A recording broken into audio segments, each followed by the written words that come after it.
তুই কাটুনি hello guys এই যেমন মামা বাড়ি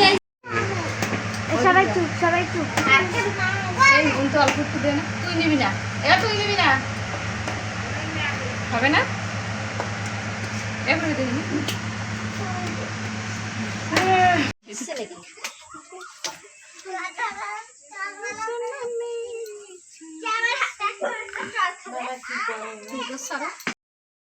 চলে আসো চলে আসো এটা পাড়ার বাড়ি পাড়ার বাড়ি মা ওই উপলক্ষে কল যে মামা বাড়ি নিজের বাড়ি হ্যালো বন্ধু দেখা হ্যালো বন্ধু আমি পিঠা বানাইছি সে অন্ধকারে ই করে না দেখছেন না অন্ধকারে চল চলা টাকায় ভাঙা লাগবে কি